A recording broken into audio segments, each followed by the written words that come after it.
Paz do Senhor, Juventude de Cristo, vem para cá porque está começando mais um Conectados na Lição. Muito bem, estamos de volta com mais um Conectados na Lição e começando muito bem o nosso primeiro trimestre do ano, estudando com a revista Conectar Mais Jovem o tema Livros Históricos. E já queremos deixar aqui os nossos sinceros agradecimentos à nossa liderança pelo apoio à Juventude de Cristo. Queremos agradecer com muito carinho o nosso Bispo Primaz, Dr. Manuel Ferreira, também ao Bispo Samuel Ferreira, ao nosso diretor de publicações, Bispo Abner Ferreira, e à nossa querida diretora pedagógica da Editora Betel, a nossa Bispa Marvi Ferreira. Receba aí o carinho e os agradecimentos de toda a Juventude de Cristo. Pessoal, estamos começando com a lição número 1, trazendo o tema Conhecendo os Livros Históricos. E estamos recebendo aqui nos estúdios da Editora Betel o nosso teólogo, pastor Sérgio Costa, seja muito bem-vindo, e também os representantes da Juventude de Cristo. Estou falando dela, diaconisa Jennifer Velta, seja muito bem-vinda, e o nosso querido diácono Vitor Rangel, seja muito bem-vindo. E já vamos fazer a primeira pergunta ao nosso teólogo, pastor Sérgio: em que período da história compreende os livros históricos? A paz do Senhor Tianinha, a paz do Senhor Jennifer, a paz do Senhor Vitor e a paz do Senhor você, meu irmão, minha irmã, você que está nos acompanhando aí nos Conectados na Lição. Tianinha, obrigado pela pergunta, né? Só recapitulando nossa pergunta aqui, que é em que período da história compreende os livros históricos do Antigo Testamento? Os livros históricos do Antigo Testamento, eles têm o seu início ali no livro de Josué. A gente sabe que o Pentateuco, que são os 5 primeiros livros, também falam de história, mas eles são considerados ali pelos hebreus como ou o Pentateuco, né, pelos cristãos, ou a Torá. E a gente entende que os livros históricos, eles dão o seu início, dão o seu start a partir ali de Josué, na frente do povo, a adentrar a terra prometida. Então a gente vê que vai iniciar ali com Josué. A saída do Egito, tem alguns estudiosos datam aproximadamente de 1400 anos antes de Cristo, é a saída do Egito. E aí a gente sabe mais ou menos ali que o povo ele fica 40 anos em peregrinação, eles vão adentrar ali a terra, né, ali no 1300 e alguma coisa. E aí esse período inicial é chamado de período das conquistas. Por que período das conquistas? Porque quando eles vão entrar ali na terra de Israel, chamado naquele período de Canaã, era um território que era povoado pelos cananeus, os jebuseus. A gente vê os vários povos que moravam ali, que habitavam na terra. E aí Josué vai começar ao período da conquista. E aí vai conquistando território a território e deixando ali no território ali uma tribo ou um grupo em si. Depois do período de Josué, quando o povo ele faz morada ali na Terra Prometida, a gente vê que inicia o período de Juízes. Depois do período de Juízes, começa o período da monarquia, qual Israel se une e ficam debaixo de uma autoridade de um rei. O primeiro rei que a gente conhece é o rei Saul, e logo depois de Saul vem o rei Davi. Depois desse período da monarquia, a gente tem Davi, Salomão e depois o filho de Salomão, que é Roboão. No período de Roboão vai haver a divisão do reino. Então, totalizando, eram 12 tribos de Israel. As 10 tribos do norte vão se rebelar contra as 2 do sul. A do sul era Judá e Benjamim. E as 10 tribos do norte vão se autodenominar a nação de Israel, né, ou o reino do norte, enquanto o sul é chamado de o reino de Judá. Em 722 anos antes de Cristo, a gente vai ver ali que vai ter um ataque do Império Assírio e que vai acabar com o Império do Norte. E depois, em 586, vai ter o ataque da Babilônia ao Reino do Sul, que aí o povo vai ser levado para o cativeiro babilônico. Eles vão ficar aproximadamente 70 anos no exílio babilônico. O Reino do Norte não vai voltar a ser o Reino do Norte. Até ali acabou, vamos dizer assim, né, o Reino do Norte. Depois vai haver a entrada de colonos assírios, mas o Reino do Sul ele volta já no período, né, ali de Zorobabel, Esdras e Neemias. E aí o período bíblico vai terminar nesse período, né, de Neemias, com a presença ali do apoio dos profetas Ageu e Zacarias, e o último ali seria Malaquias. Então é esse tempo, né? Alguns vão dizer que é aproximadamente de 800 a 900 anos, que vai compreender os livros históricos. Muito bem, pastor. Em que ciclo podemos observar os livros históricos de Josué a 2 Reis? Então vamos lá, tia Aninha, vamos para essa pergunta aí, que é qual ciclo podemos observar nos livros históricos de Josué segundo Reis, segundo livro dos Reis. Se a gente for observar, existe um ciclo que se repete nesses livros, tanto de Josué, Juízes e ali Samuel até 1ª e 2ª Reis. Que ciclo é esse? É chamado, alguns estudiosos chamam ele de obra historiográfica deuteronomista. Por que deuteronomista? Porque muitos vão afirmar que está muito ligado à lei. E um dos pontos importantes da lei, especialmente ali no Deuteronômio, é as bênçãos e as maldições. Então, um dos conceitos básicos ali da bênção e a maldição era: se o povo andasse de acordo com a lei, eles seriam abençoados. Se o povo descumprisse a lei, eles estariam debaixo do juízo da lei, que Deus já tinha estabelecido em Deuteronômio. Isso que alguns estudiosos chamam de obra historiográfica deuteronomista. E é aí, quando a gente lê esses livros, a gente vai perceber uma coisa.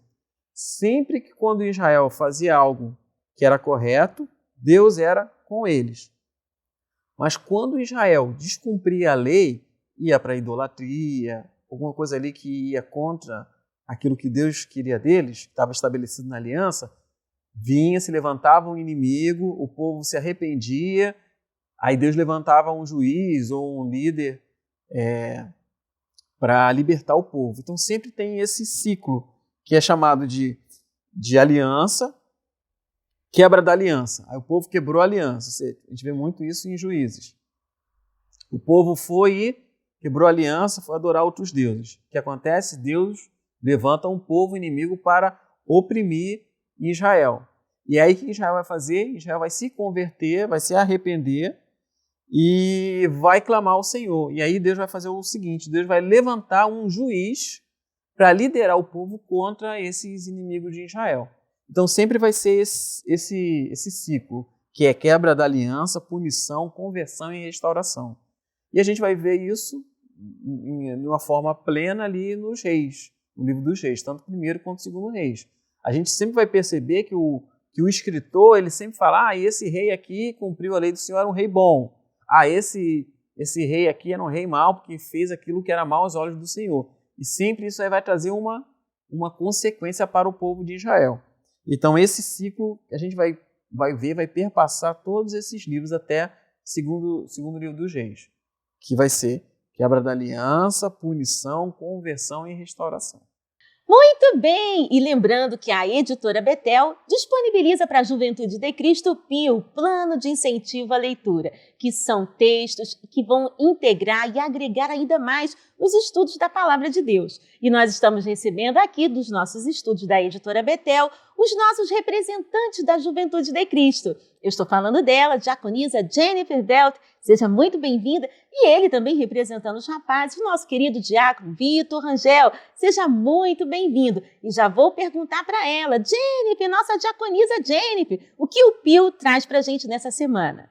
A paz do Senhor, Tianinha, a paz do Senhor, pastor Sérgio, a paz do Senhor, Vitor, a paz do Senhor, Juventude de Cristo. O PIL dessa semana tem o tema Recordar é Viver. né? E vem falando aqui sobre o uso da memória, né? A memória, né, como muito importante nas nossas vidas, que é o local onde nós armazenamos informações, onde nós recordamos, né, das coisas, onde todas as aprendizagens, né, que nós temos, ela acontece, né, no espaço da memória. E aqui vem trazendo, né, o nosso Pio sobre recordar, né? O Senhor vem dizendo que o povo de Israel, eles estavam prestes a entrar na terra prometida. E antes deles entrarem, que eles pudessem se recordar de tudo que o Senhor fez por eles, que eles pudessem recordar de quem o Senhor era na vida deles, porque eles iriam entrar ali naquela terra com outros deuses, né? Eles poderiam estar ali num espaço, eles estavam ali no espaço de idolatria, e para que eles pudessem não se contaminar com aquelas pessoas. Então, é muito importante essa recordação, né? Nós só nos recordamos daquilo que nós vivemos, daquilo que nós lemos. Então, que nós possamos nos encher da presença e da palavra do Senhor, ler a palavra do Senhor, investir tempo nisso, para que assim nós possamos nos recordar e para que assim como que o povo, né, não se contaminasse ali com aquela terra, com aquele povo, que assim também seja na nossa vida, que nós possamos nos encher da presença do Senhor. E pastor Sérgio, a juventude de Cristo quer saber por que é importante trazer à memória tudo aquilo que Deus fez por nós. Obrigado, Jennifer, pela pergunta. Então vamos lá, porque é importante trazer à memória tudo aquilo que Deus fez por nós. A gente não pode esquecer que tudo que Deus faz por nós é através da sua misericórdia e através da sua graça. Então nós, seres humanos, isso todos, por sermos pecadores, nós estávamos debaixo do juízo de Deus. Independente de qual seja o pecado, até porque diante de Deus não tem pecadinho nem pecadão. Todo pecado nos separa da presença de Deus. A gente vai ver isso lá em Romanos, no capítulo 3, versículo 23, porque todos pecaram e destituídos foram da glória de Deus. Então não há exceção. A única exceção é Jesus, que não pecou. Mas nós, seres humanos comuns, nós somos frutos do pecado. Então, quando coisas boas acontecem, sejam coisas boas até coisas que a gente entenda no momento, às vezes que não são boas, mas a própria palavra de Deus também diz lá em Romanos que todas as coisas contribuem juntamente para o bem daqueles que amam a Deus, daqueles que são chamados pelo seu decreto. Então, se a gente entende que tudo que Deus faz uma forma de nos abençoar, até mesmo as provações, nós devemos ter um coração grato. Então, por isso que a gente tem que trazer à memória tudo aquilo que Deus fez e fará pelas nossas vidas. A gente não pode esquecer também que o plano da salvação, que foi consumado ali na pessoa do nosso Senhor e Salvador Jesus Cristo na cruz do Calvário, quando ele diz lá está consumado, e quando ele ressuscita, e ele vai dizer para os seus discípulos que um dia voltará para resgatar a sua igreja, para levar, para nos arrebatar junto com ele, é uma promessa ainda válida para nós, nos dias de hoje. E nós devemos, com isso, ter um coração grato pelo plano da salvação manifesto na pessoa de Jesus, pelas bênçãos incomensuráveis, sem medidas que Deus nos abençoa, e até mesmo as provações. É entender que Deus tem trabalhado na nossa vida também através das provações.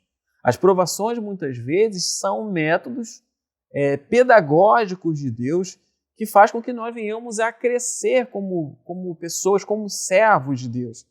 E o que é a gratidão, na verdade? A gratidão é lembrar com amor aquilo que Deus tem feito na nossa vida.